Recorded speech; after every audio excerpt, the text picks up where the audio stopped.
Right, so here we go. Yes, we're rolling. So welcome everyone. This is going to be a lot of fun, I can tell already.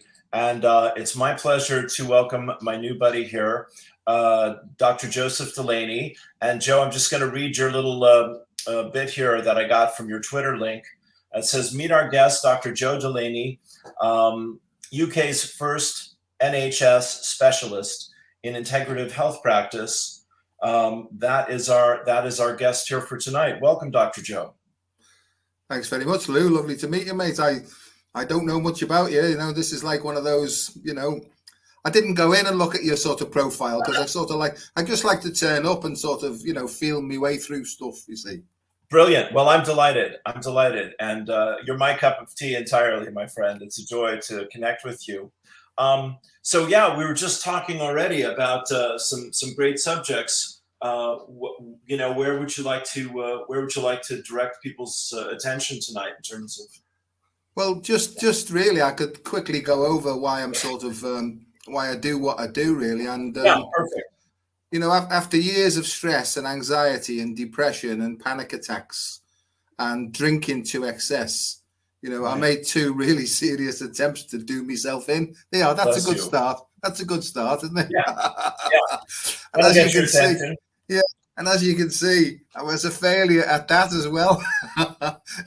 So not only was a failure at living, not only was a failure at living, it was a failure at doing myself in as well. But on the second attempt, which should have seen me off, what actually happened to me was I was out of touch with God and the universe and all that sort of thing. I'd turned me back on that for many years before. But on this occasion, I just knelt down at this sofa, this settee, and I just sort of threw my hands up and I said, I don't know whether you can hear me. Now, see, I've got a thing going up my spine talking about this now. I don't know whether you can hear me, but, I'm hurting myself. I'm hurting loads of people. Can you just let this be an end, please, if you don't mind, And then suddenly, Lou, this peace, and I can't explain it, but this peace that passeth all understanding descended upon me. And I almost got the impression of, being at the gates of hell or heaven or whatever it was. And I was knocking on the gate and this sort of, it opened a little bit and this head popped out to say, what do you want? Right, and I said, I'd like to come in, please. Right, I'd like to come in. I've had enough. Right, and I got the impression, it was, and it's like it's really happening, but it's an impression, really, And I got the impression was, hang on, son, you're not ready yet, Right. If you can't take a joke, you shouldn't have signed up for this, right? So what we're going to do is turn round. I felt like I got a kick up the bottom, right? And sure you did. And I got the impression of, we'll show you how this is done. So basically, just get out of the way and try and follow the prompts. Now, that was over 30 years ago, Right. And it was around about 1987. And I know that you and I have already sort of linked in on that one, because apparently that was the sort of the year of something called the Great Convergence, or, the harmonic convergence, And it was the worst time of my life because there was so much information coming in that I just couldn't handle it, mate. I didn't know what to do. And I used to run at walls and run at doors and hit my head on it almost to try and crack my head open and let all this stuff come out. I tried to throw myself off high bridges. I was hospitalized God knows how many times, and it was horrible, And for about 4 years after that, I was in and out of psychiatric departments. I was locked up many, many times for drunk and disorderly, And when I was locked up overnight, the policeman used to say to me, Joe, what's the matter with you? And I just say, I've got no idea. I'm trying my best to stop this, but I just don't seem to be able to. Anyway, cut a long story short. That's great. I found my way back into Alcoholics Anonymous, and I'd been to Alcoholics Anonymous before since 1981, and I couldn't understand what they were talking about, And really, AA right, is to me anyway. It's not a religious organization. I'm not a religious person at all now, but they showed me in there eventually how to basically reconnect with my essential self. Yes. And all that means to me is I was able to take my eyes from looking outwards, turn my head round, and start to look back inwards, And in order to do that, I've sort of had to do some sort of deep excavation of all the stuff that was blocking me from receiving this intuition or information, And for the last 30 years, Lou, that's what I've done. When I wake up in the morning, I almost like tap on my heart, open it up, and basically say with my left ear, I say, what's on the cards today? Yeah, brilliant. And I just live one day at a time now. And I don't get too particularly bothered about external stuff. And I know that there's a lot going on and people getting bashed about by it all. But what I tend to do is, in the morning, I hand over my will and the care of my life to my intuition, and I allow that through feeling to guide my day. I don't know whether that makes sense, but excuse me. God, of course. Yeah, no, it's perfect. Wow, bless you, man. I mean, I'd love to hear about your childhood if things were that intense in your 30s, what that was like. Yeah, I was born a very sensitive child, like most of us, and probably the people listening to this.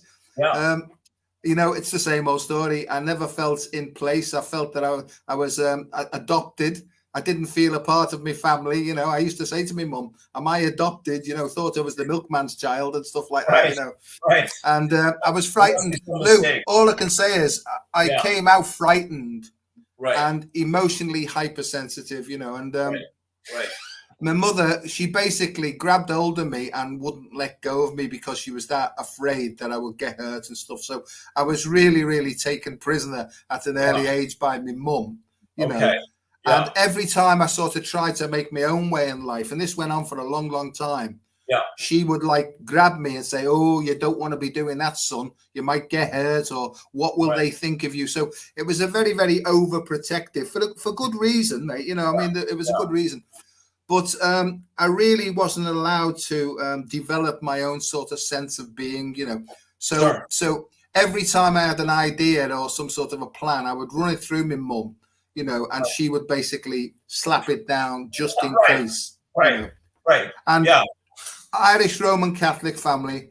Okay. Devout Catholics. My mum and dad are devout Catholics, and it's done them no harm. Well, that's what they said, It's done them no harm, Yeah. But my dad now, he's in the world of spirit now, my dad, but he's always with me, my old fella. He's always on my shoulder.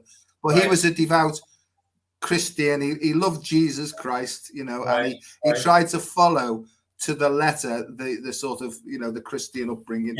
And at the age of 11, because I was the eldest in the family, I was sent away to train to be a priest. I went to Ushaw College Seminary in Durham, and I was terrified. And I only lasted about 18 months because I just missed my mum so much. Sure. Well, and I came out of there, and I went into a Christian Brothers school. It was like out of the frying pan into the fire. You know what I mean? And basically, the way that the Christian Brothers taught us was basically, if you didn't know it, you'd be strapped or caned or something. So all my learning came about through fear. It was fear-induced learning. And I know now that all my life, the choices I made were always defensive. And when I found alcohol, it released me. The release was so massive that I just needed more and more and more of that feeling of release, And I lost everything to drink. I lost my marriage. I lost the wife and kids. I lost my license. I lost my liberty. I lost my job, and all that sort of business. I'm going to shut up now and get you to speak. You're great. No, you're fine, my friend. I'm riveted. I'm riveted. This is brilliant. Wow. Yeah. Mercy. God help us. It's quite a ride, Joe. Bless you for your courage to keep hanging on. it's impossible till it's inevitable. This is one of the phrases from my guides, man. And so I was, when we talked before, we both said we both woke up around 1987, around the harmonic convergence. We've both been sober for about 30 years now, which is true. And I had similar experience with just getting high in my 20s all the time. Somehow life prepares you. I mean, my dad was murdered. We moved 12 times between my birth and graduating high school. I'm totally alienated from my family. They think I'm completely crazy with the way I choose to live my life. So you brother, are like a long lost soulmate here. You giving yourself to God every day is just a breath of fresh air. Bless you. And as you said, your light body is so lit up, Joe. You physically are feeling spirit, through you almost all the time. Yeah. I mean, I don't try and work it out anymore. I'm not, I know that that's this thing that guides me, right? Yeah. Is far more intelligent. It sees much, much further than I do. Yes.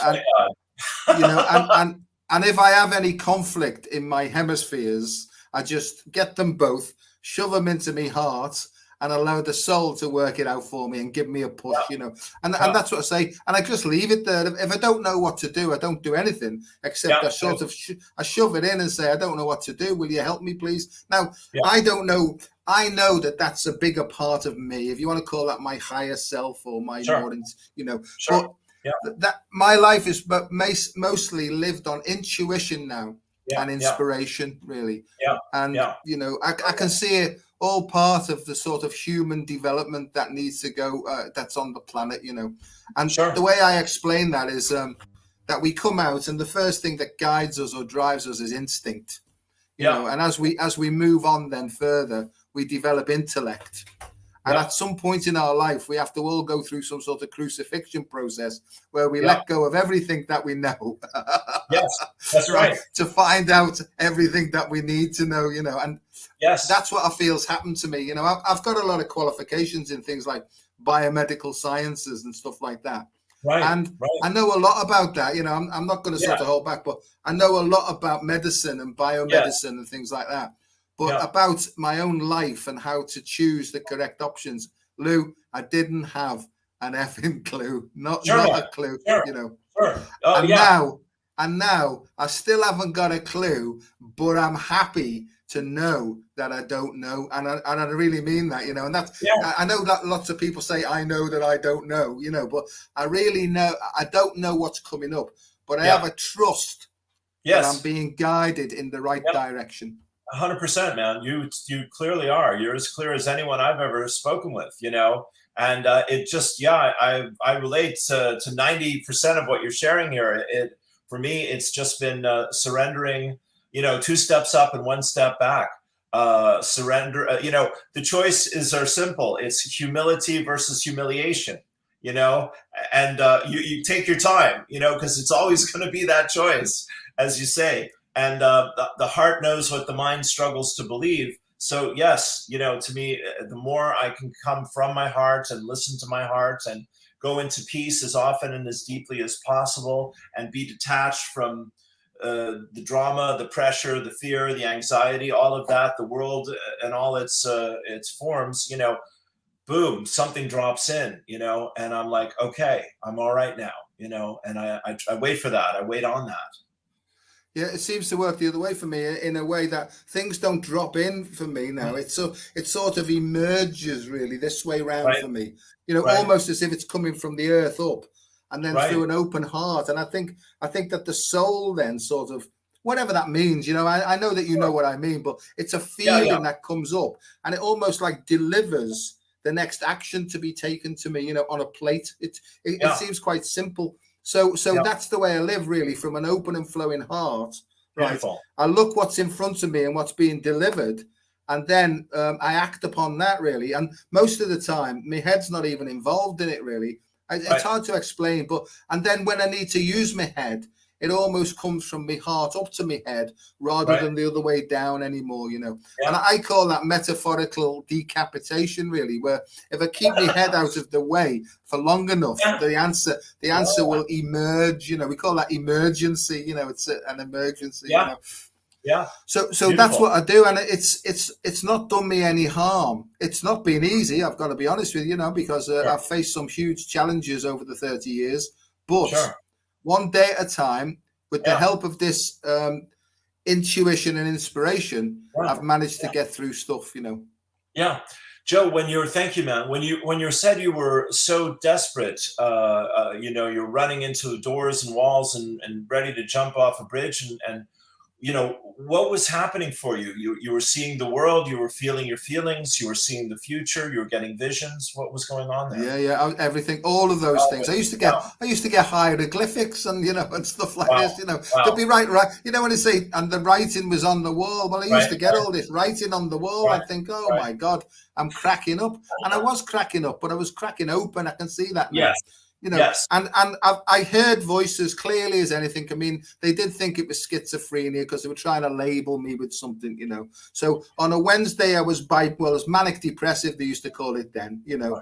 On the Wednesday, it would be something like borderline personality disorder. And then on the Thursday, as I was really kicking off, it would be schizophrenia, you know. But I did have voices telling me to throw myself off bridges and things like that, you know.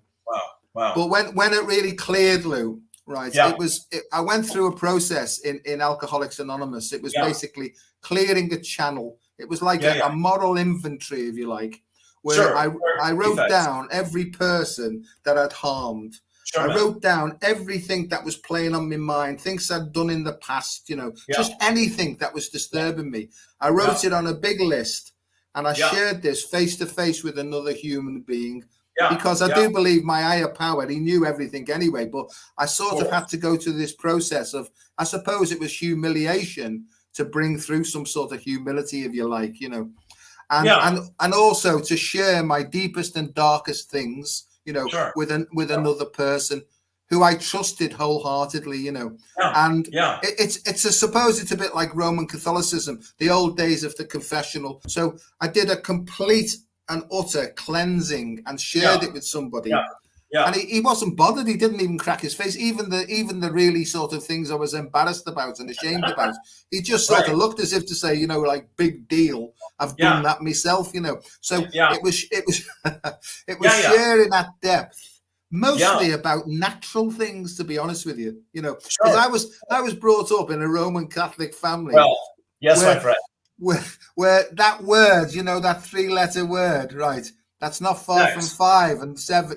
That's between 5 and 7. You know, that word, even thinking about it or mentioning it was a sin. You know, and I got told at an early age, probably 7, right, when I didn't have a clue what it was about, that anything to do with that and you'd go to hell. So it was almost like discommunicated and excommunicated at 7 years of age, and I didn't know what it was all about. You know.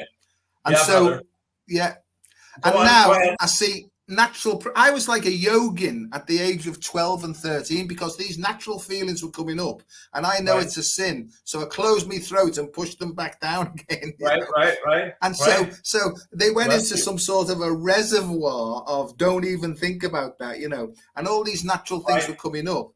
And that's when it started, you know, I could swallow it down, push it into this big sort of sump and dump and everything, you know, and then carry on though as though nothing was happening, you know. And when I found alcohol, well, of course, it released it in this so that was another part of the release. It was massive because all this compressed, repressed, suppressed energy came out and came to the fore and almost like released me, you know. And I know that now, Lou, that part of a control mechanism would be to call these things evil, would be to call them dirty, would to be called them, you know, you know. And I can see that now. That was part of my problem. Is I was terrified to have this sort of naturalness, you know. Sure. Yeah. Well, this is how the church has repressed and controlled humanity for centuries, as we know. And we're living in this moment where there's more freedom, where we've been given more freedom, and we can find and create more freedom. You know, and your story is just so beautiful and so deeply moving, man. I mean, you're a human being who's tried to be good, to the very best of your human ability your whole life. I really get that, and the pitfalls, the failures, the sins, the commissions and omissions, whatever, the character defects, as they say in the 12 steps, the fearless moral inventory there that you were talking about. Absolutely. We can be forgiven of anything as long as we will be honest about it and ask for that forgiveness and accept that, bring ourselves back into our heart, like you're saying here, and then there's tremendous strength and freedom that comes from that, having gone through all of that and being on the other side of it. Yeah, and I feel today, most of the time, I'm open and I'm flowing. I'm not trying to work anything else, and if obstructions come in the way, even the physical body now, I think what's happening at the moment is there's a great shift in consciousness, as you know, and it's almost as if it's like a mirror of truth that's getting closer to everybody on the planet, and everybody, I don't think anybody's going to get away with this. Everybody now will be faced, right?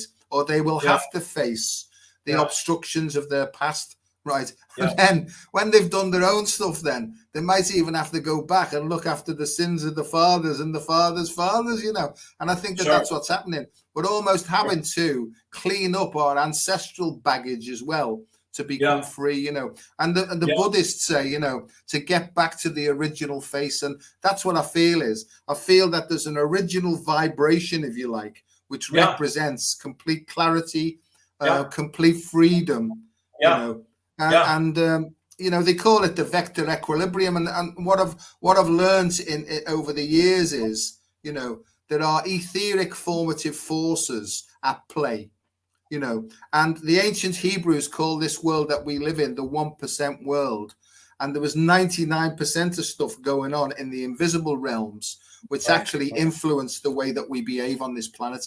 And once I started to realize that and to open myself up to the positive influences, right, a lot of good stuff's been happening. And I've had to face a lot of stuff as well that I didn't want to. But, I'm all right now. I've got this attitude of just bring it on, because I'm not really afraid of anything that I've done in the past. Even if I've forgotten things, I don't care now, because to face this stuff, to feel the feelings associated with it, just sit with it, allow it to mindfully percolate and disintegrate.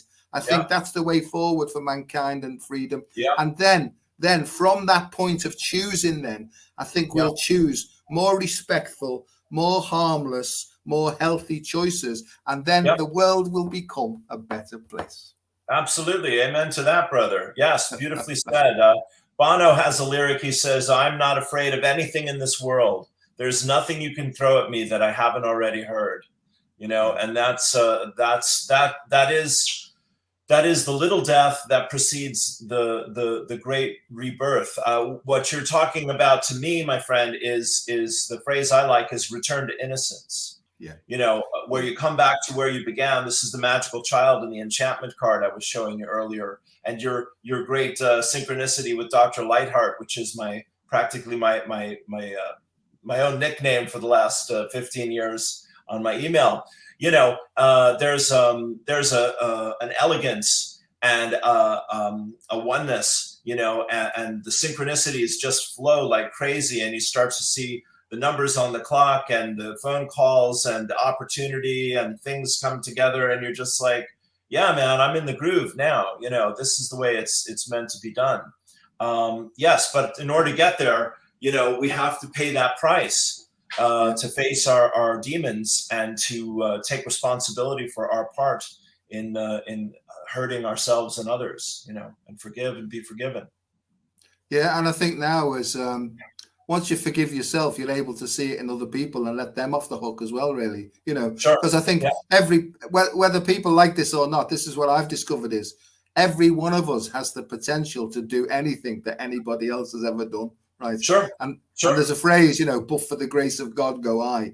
I wholeheartedly agree with that, And it's if the grace of God is the evolutionary impulse that's always sort of egging us on to be more truthful, to be more free, to be more open, you know. And this sounds religious. I mean, religion to me is sort of it's a sort of staid, set down, dogmatic thing, which you must do this and you shouldn't do this, you know. I don't live by that anymore. I've got a feeling in me that guides me, and whether that's the Holy Spirit or it doesn't matter. I think as soon as you know yourself, I mean, as soon as we label something, it limits it, doesn't it? Really? Yeah. Absolutely. Yeah. And so that's where I'm up to, and I think part of my job, if there is such a thing as a soul's purpose, I think it's just to share my experience, my strength, and my hope with people, and not really theorizing, except to say, this is how I see it. This is what I feel. Or this is what I've done in the past.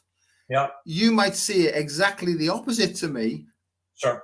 And that might work for you. You know, you've got to sort of feel what's correct for you. You know. Yeah. You know, I've said this. I mean, you know, I'm from the States, and I lived in LA for 30 years, Joe, and now I've been here in Ireland nearly 15. And as I said, I had an English girlfriend and went over a few times there over the course of our time together, a couple of years, a year together, actually. And brother, I have to say, I've never seen such a conformist society anywhere else in the world that exists in the UK. You know, everyone is afraid they're insane. You know, it's the short version of it, and are terrified of speaking the truth, or like yourself, they've been driven mad, which has driven them free, and they're saying to everyone else, for God's sakes, come this way, people. I can set you free here. You know, it's pretty amazing. Yeah, and tomorrow morning I'm giving a talk at the university I work for to 100 students. They're basically nursing students and, you know, stuff like that. And I'm going to be leading them into and back to their hearts, you know. Brilliant. And, you know, it's mindfulness. I teach mindfulness. Okay. But to me, mindfulness is just replugging back in to your own intuition, you know. And I think once that's done and they can get that sense of peace and calm, and they can use that then, you know, as a guide then in chaotic situations. So that's basically what I do for a living now. You know, I'm a lecturer in postgraduate medicine, strangely enough. And I don't try and force any points on anybody. I just explain the neuroscience of mindfulness or at least how I see it, you know. Because there's so much that we've got no idea about, you know. I mean, I talk to sort of neuroscientists all the time who may be specialized in a small part of the brain, for example, you know, and don't really understand the connections with other parts. It's just basically hypothesis and theory most of the time. Sure, man. And I'm not bothered about how it works anymore. I just get a sense of it's working, you know, you know, and the less moving parts you've got, the better, you know, like. Yeah, buddy. Yeah, no, Joe, I'm just loving this, man. I mean, to me, this is what the future is. Like you're saying here, it's you know, enlightened group consciousness, which is individually we're more realized by going through this death and rebirth of the mind and the will versus the heart and the soul, and surrendering one consciously to the other, and then dying and being reborn, and then living from the inside out, living as authentically, as honestly, as joyously, as responsibly as we possibly can. And where we get stuck, and we will all get stuck every day of our lives, because that's the nature of reality, you know, we stop and we go within. We stop and we humble ourselves. We stop and we ask for help. You know, we wait until the clarity comes back. Then we have something, you know, living from the inside out gives us a way to live meaningfully in the world at this point. And everyone else is trying to fill up this God-shaped hole again, you know, and get more information and more answers and all of that. But if our hearts aren't open, then it doesn't matter. You know, nothing really matters until our hearts open up. Then we become useful to God, I believe, as an agent of love. Yeah, and you know, apparently I'm a grid worker as well, Lou. Whatever. Yeah. Okay. I get the call. You know, some people call me saying, we're having a session on the tour in Glastonbury, you know, and I say to me, Mrs., do you want to go? And she said, no, I'm not going this time. You go by yourself, you know. So I end up drive for 4 hours, you know, climb up to the tour, do a meditation circle, stick my arms out, feel feelings, I don't try and work it out. Feel feelings, shut down the session, walk down the tour, get back in my car and drive another 4 hours back, you know. And apparently, and that's what I do. And I go along with it only because I go along because it feels like the correct thing to do. Oh yeah, man. Oh yeah. Well, that's everything, as we know. That is everything. Yeah. I mean, to me, Joe, this is the teacher that I've studied with since the convergence is a spirit guide named Lazarus. And they've talked about the rebirth of the divine feminine for 35 years and saying she's never left, but she's returning. And, this is dignity and character and integrity and honesty of the divine masculine. And it is compassion and mercy and passion and love from the divine feminine. And, when we can unite those parts in ourselves and hold that space for other people to unite those parts together as well, we can bring all these energies together, then all the confusion and the pain and the fear, the addiction, obsession, compulsion of the world, the bureaucracy and mental madness, all of that just falls away. That's the path I'm on. Same here, mate. Exactly the same. And the sacred feminine, right, has been with me all of my life, and I've had this in fact, there we go again. It's here now again, right? Great. So the Mary Magdalene thing is powerful with me, and I didn't know that because I've always had this vision of the sacred feminine that's guided me all my life, even as a child, and I've not understood it, but see such a deep, heartfelt connection. First of all, with the typical Our Lady figurine, the blue and the white one, Jesus's mom and stuff like that. And then it moved then into the Mary Magdalene one, and because hang on, I can't be thinking about that because she's got a bad rep and all that, So, but that's so powerful. And and then it led me, I was saying about Egyptian sort of hieroglyphics. Yes. I was then led to Isis then and Osiris, and through that then I was led back to somebody called Imhotep. Yes. He was a precursor of Hippocrates, you see. And I'm sort of guided by that stream of consciousness, right? Okay. Imhotepian energy, if you want to call it, and that's what led me from biomedical sciences into, if you like, integrative health practice and alternative therapies, Now, I'm not against anything, Lou, at all. There are magnificent medicines and medical procedures that exist on this planet. And I say, because I actually give talks for drug companies as well, believe it or not. Where I actually teach their representatives mindfulness techniques. So that's the greatest irony to me. I think it's hilarious. It's hilarious to me. I love it.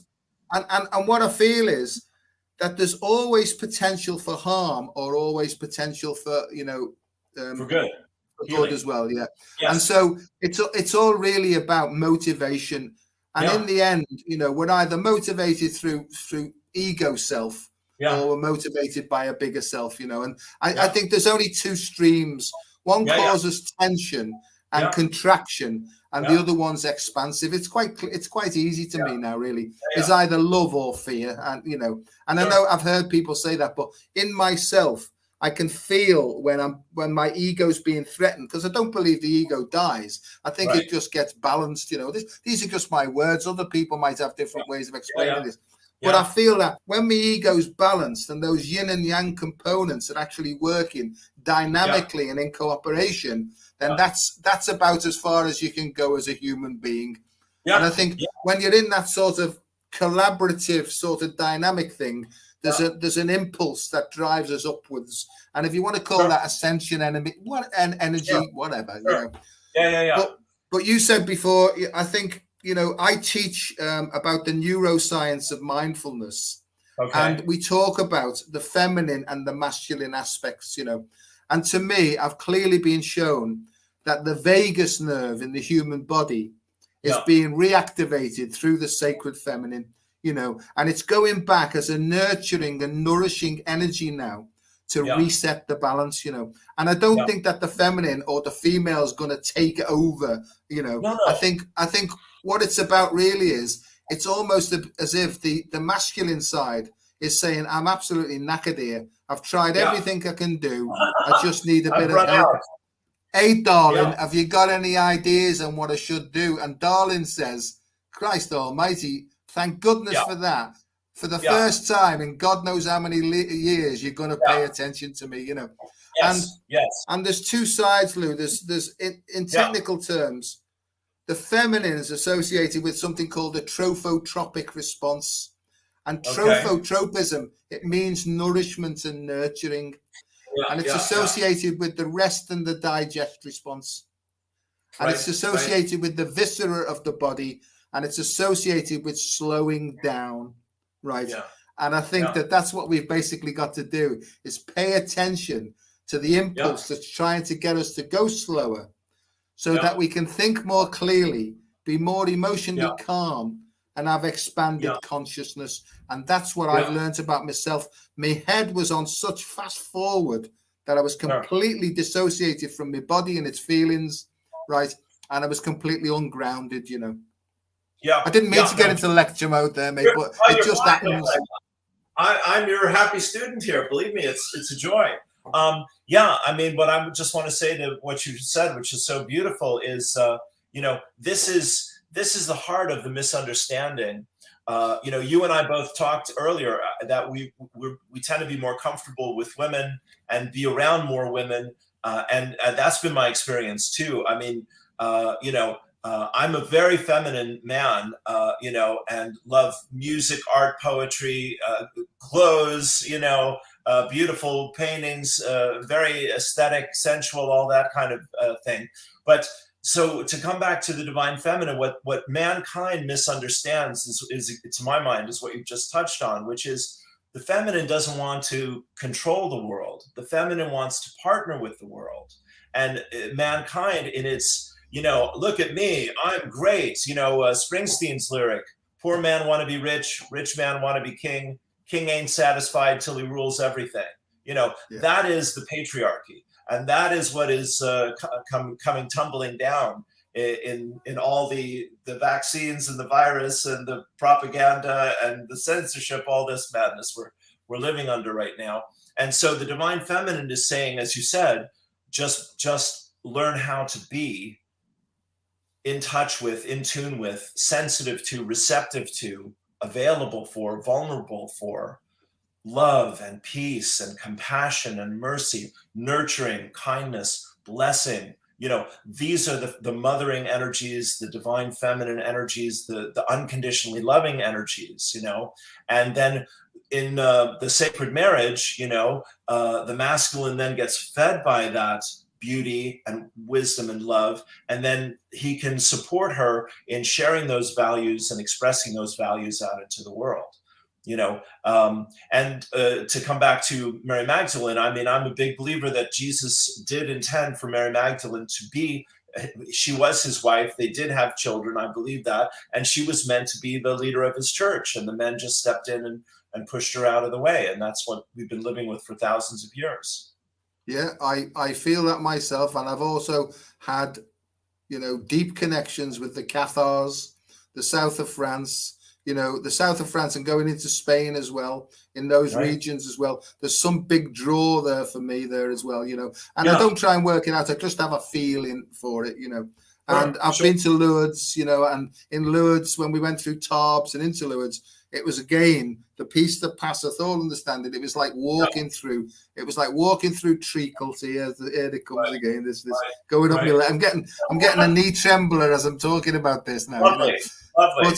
But you know what it's led me is, it led me away from biomedical sciences temporarily into the arts, into movement therapies like Tai Chi and Qigong and yoga. You know, and I've become a Reiki master, whatever that means. You know, and stuff. Yeah.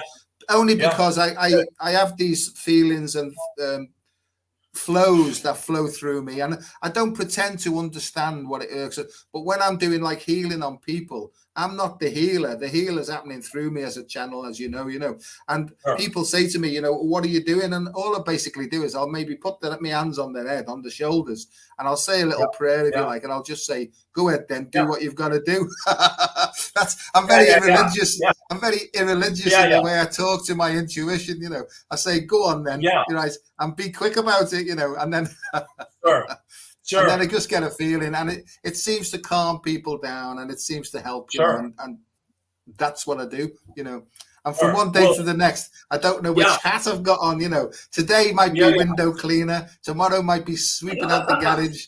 Tomorrow might be lecturing in postgraduate medicine. And then the next day I might be doing Lou. I'm like a sort of connected schizophrenic. And that's, Well, yeah, man, you're as sane as anyone I ever met on this planet, let me tell you. And, see, Joe, the thing is, of course, it's, so we both had these Kundalini awakenings in 1987. We were talking about that, for example, that's when the light went on for me. I mean, what you've described in your feelings and what keeps coming through you is such an opened light body, such an activated light body, which can only come through opening your heart. The higher we want to go, the more grounded we need to be. And so true power is always met by genuine humility. You see, to be aware that you're in service to something greater than yourself and to surrender to that humbly and devotedly and repeatedly, that is the path of divine service. And that is a path to me of spiritual leadership, in this lifetime. So I'm so thrilled to have this conversation and get to know you, man. You're just making my day, week, month here. It's a joy. Well, we're just immediately friends, aren't we? We're just mates. That's the way it works. It's just an immediate connection, and we're just sharing we're sharing similar feelings and similar thoughts, and not exactly the same, but similar. And I think that's the thing now is. I've come up with a phrase, or it was given to me, and it's probably been used before, but soulocracy, and I see the soul as source of unconditional love. That's what I call soul, the source of unconditional love. But apparently soulocracy will replace democracy because democracy is dead. And so soulocracy will be choices made from an open and flowing heart. Right. And there'll be groups across the planet that will sit down in meditation and open-heartedness. And that's where it's a bit like a group conscience that they have in a lot of these fellowships, where they they'll go in with the theme, but no ideas. And then they'll sit there. And I've experienced this many times where it's the quietest voice that comes through that's got the answer, you see. So it's by sitting in silence and going in with no agenda. Right. And that's why, we talked just before we started on this about, I'll set the intention. There's something in me that irks at that, because I think it's got to really be an agendaless intention, as somebody recently said to me, agendaless intention, and wait and open the heart and allow the soul to pick, because I think now is when we say to people, you can have anything you want. I think that's what the big con of The Secret was. People thought that they could go to this like cosmic superstore and pick anything off the shelf that they wanted, But I think it's more to me now is I have to sort of say to my soul, thy will, not mine be done, And it's almost as if I open the curtains onto the stage of my heart, right? The scene is set for the day, and I'm giving the players, I'm giving the scenery, I'm giving the lights. And I've got to sort of use my innate abilities then to get through the day and enjoy it, and that's how I see it. I think it works by attraction and not promotion. And I think the projection is really here's the setup for today. Let's see how well you can get on with that. And there's going to be a few tricky bits, but you can do it. And if you get stuck, give us a clue or shout out and we'll try and give you the clue, Yeah, absolutely. Brilliantly said, my friend. We are never alone at any time in our human experience and our human journey. The hardest moments of our life, which you shared so beautifully and so courageously in your own story there, and same for me and everyone, is when we think we are alone. We think there's no one else there. And when your heart is open, then, compassion and mercy and love and kindness, forgiveness, peace comes roaring through us, like a waterfall. And we're just, broken down to the core of ourself one more time. Grief, this bitter gift gives us back our authenticity, to care about how we feel, to care about how we treat ourselves, to care about how we're living our lives, these kinds of things. And again, when to come back to innocence is to feel deserving of giving and receiving love, inspiring others, helping others, listening to others, and asking the universe to help you become a channel, to help them to heal, etc. It's, you've said it so beautifully. It is a very, very, moment to moment process. The presents are in the presence, and as one I've learned recently. And but if I'm not present, if I'm not available to myself, if I'm not available to you, then I'm just in this fantasy, a million miles away, and nothing can really happen that's meaningful or loving or authentic. No, I agree. And I've met over my time, I've met lots of fantastic people who are geniuses, and they don't know that they're geniuses. Honest to God, it's amazing. I'm sort of collaborating with somebody now from Washington or Seattle, right? Yeah. And this man, he's not really got any formal qualifications, but the man's like an absolute genius, and he's got no idea. He's got no idea. And I said to him, I was talking to him this morning, that somebody needs to make him an honorary professor of some sort of university. A bit like the Wizard of Oz, where he gets the certificate and he says, "There." Well, and this man is so humble, right? I'll not mention his name, but the thing is, he'd be horrified if he knew what I was talking about. But the man does such fantastic work with children, and he's been through his own experiences. Right. He's gained and gleaned so much medical information that's miles ahead of most medicine, And basically what it comes down to, Lou, is, it's about, as Tesla said, if you want to know the secrets of the universe, focus on energy, frequency, and vibration, And I see that that's where we're going. We're going back to, but it's future medicine, is frequency medicine. It's back to vibrational medicine. And it's back to an understanding that there are so many things happening in the invisible realms, which some people can feel.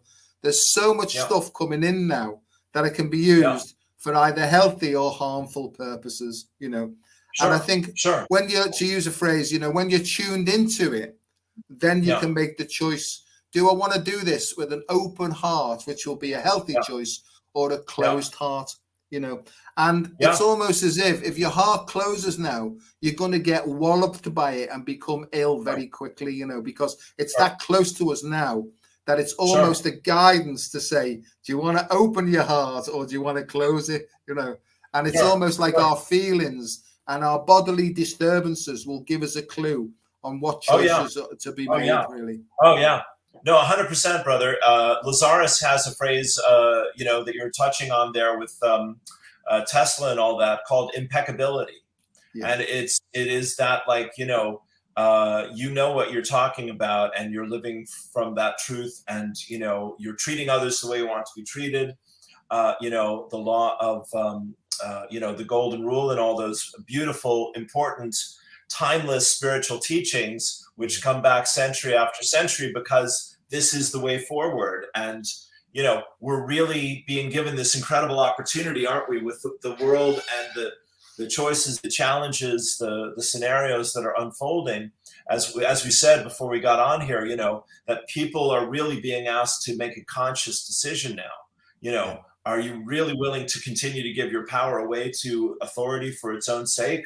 Or can you be the authority, and can God, life, love help you take your power back and become your own sovereignty, your own authority? I think impeccability is a lovely word. It means sin, doesn't it? It means to be without sin. And I understood that, sin to me, just simply from the Greek, means just to miss the mark. That's all it means. You're just off target, And I think that this force, flow, energy that's coming closer to us now is just redirecting us back to the central target, I think, And each one of those, each soul, I believe, has a specific frequency, which represents a specific key or an instrument in this great harmony orchestra of life. I see it in all those terms, that we're just really being retuned by some great big sort of master tuner of the universe. And if we can just let go and not need to understand, but just feel our way through it, I think that the process will happen much more quickly, you know. Oh God, I really do. Yeah. I mean, it's well said, Joe. The old phrase of the leap of faith. You know, you cannot. We cannot develop our faith when it's just light out. There has to be a darkness that we're moving through. That's how we develop our faith. That's how we find how to be guided from within, you know, is overcoming and helping others to overcome these challenges. Impeccability. I mean, there's still a lot of stuff that needs sorting out in me, you know. You know, and I'm saying like, surely this can't be right, you know, give us a clue or take it away and all that sort of business. And I get, no, not ready to go with that yet. And I think, oh, all right then, you know. So that's what I'm sort of always like in tune to. Are you sure this is right? Yeah. You know, because I think if you can't go forward and you can't go backwards, right, then you're limited, you know. So I think that you've got to know both sides, both poles. You've got to be able to play the black notes and the white notes and all of the scale of that piano, you know. And I think that's where I'm up to now is there's a few, you know, have you ever seen an old grand piano tuner when he's coming in and he's twiddling all those thousands of different things? That's what I feel that humanity's going through at the moment. But I don't think the human mind, I think what the human mind does in the way I explain it is we've got our left and our right hemispheres. They're both coming up with different ideas and they're both knocking hell out of each other. Oh, mine's idea is better than yours. No, you know, so there's this like accentuated antagonism, right? And I think what humanity thinks is, right, is to practice the opposites. And I don't believe that anymore. What I believe is that the human mind doesn't know what to do. So if it can accept it, take both sides or two schools of thought, honestly say, I really don't know what the best way forward is here. Shove it in your heart and almost ask the spirit of intuition to give you the nudge in the right direction. I think that's how it works. But we've got to let our heads go and say, honestly, I've really no idea what's going on. Will you help me, please? You know?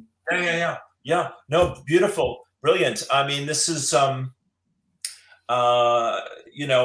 prayer, meditation, affirmation, chanting, music, singing, poetry, novels, films, anything that gives us the vibration, the word, the map, the model, the energy, the example, the inspiration, that is good. And, you know, you find what makes your heart sing, you know, and you just keep working with that, you know, gently, firmly over and over again until something opens up in you, you know, something lets go, you know. And I mean, believe me, I've been on my knees with the tears streaming on my face, shaking my fist to God, you know, many, many times cried a river of tears on this journey, you know. And the great thing is that, you know, no, despite all my good trying, you know, things still opened up and resolved for me, you know, once I stopped being the boss of the universe. You know, amazingly, you know, strangely enough, you know, so it's, you know, it's the innocence of the fool. You know, my job description is I'm God's holy fool. If my heart tells me to do it, I'll give it my best effort, you know. Well, I think that's why we're on the same wavelength, because I really feel that we're being guided by the spirit of the Heyoka, you know. You know, the sacred fool. That doesn't suffer fools gladly, you know, and that's I this time last week I got a feeling. I've put some Native American Indian music on, so I went to YouTube. I saw one about ancient, and I thought, oh, that'll do. I put it on. Lou, within 2 minutes, I was on my hands and knees howling like a wolf, and the tears, in fact, they're coming now. The tears were just pouring out of me. From the depth, you know. Now, what happens to me when this happens is I just allow that now. I don't try and work it out because I normally get the answer afterwards. But it was almost like a great big... I normally get a great big globule of stuff felt like it came out, you know. But it was so powerful, this music, you know. And I do feel very, very strongly connected with the Native American thing, you know. And I don't know, because I was told a long time ago by a psychic, you know, you've got 6 guides. One's a black Asian fella, one's a, you know, and I still I keep open-minded about these things, you know, I really do. And he said, and you've got 2 Native Americans. There's one old fella who's a bit of a sage, you know, and there's one young fella who's very athletic, you know. Well, when I'm doing my runs, I call for the young one. I say, "Come on, give us a hand here." Yes. But what I'm trying to say is, for some reason, drumming, right, and the Native American music, it resonates with something really, really deep within me. Sure. But what I was saying is, when I was doing the howling, it's almost as if I'm standing over there, watching Joe going through this howling process. And his body's being almost like cleansed to improve the channeling capability. That's how I look at it, you know. So sure. I don't know why I shared that, but it may be relevant to somebody, really. Yeah. I mean, I've spent some time with the Native Americans in the States, with the Lakota, and what my teacher just passed away here a few months ago, sadly, Standing Elk. But I knew when he was passing and got to be a part of that on some level. But yeah, there's tremendous wisdom there, man, and tremendous courage and tremendous respect for spirit and for the power of spirit. And, you know, again, they know down to their soul that they are walking through the grace of Great Spirit every day of their lives. And there's that humility and integrity that they cannot be pushed off of for anything, you know. And I feel that as well. And, you know, and as I say, I just focus on feelings first, you know, and I'm supposedly writing a book, which is focus on feelings first is F off, you know. I'm sure that'll be a big seller, Joe. Yeah. And I've asked my colleagues, my academic colleagues, and they say, "Oh, no." And I've talked to the ordinary people, you know, me proper mates, you know, and they've said, you've got to write that, you know. And it's basically the F-off approach to health and happiness. I love it. Focus on feelings first, you know. So I will be writing that, you know, and good, man. Good. My quote is, without a sense of humor, it's just not funny. And that is what I know, you know. Absolutely. And not everyone has one of those, you know. Everyone's clown chakra is not open, you know. Very good. The clown chakra, fantastic. I'm gonna steal that and use that now. The clown chakra. Dude, feel that. Listen, and brother, I love you madly. I'm so glad you're on the journey here with all of us. I'm so thrilled to connect with you. Thank you. Same here, mate. And you know, it's just one of those things, isn't it? We just clicked, and hopefully we can have another one of these talks in the future sometime. Of course, try and stop me. You'll be sick of me, I promise. Before you know it, it's a delight. You really are an inspiration and an example. You know, you're a few more steps up the mountain as far as I can figure out right now, and I'm very inspired by all that you've shared here today. So thank you for your time, my friend. We leave it there for tonight. Yep. That's great, Lou. Thanks very much, mate. Brilliant. And, it's been a pleasure, and it's hard to shut me up once I start going. It's a joy. It's a joy. I just think, you know, an hour, that's about right. We'll let everyone lie down and take a deep breath after this. All right? All right. Thanks very much, mate. Thank you, my friend. God bless you. We'll do it again very soon. Thanks a million. Here we go. Okay, here we go. Boom. There it is.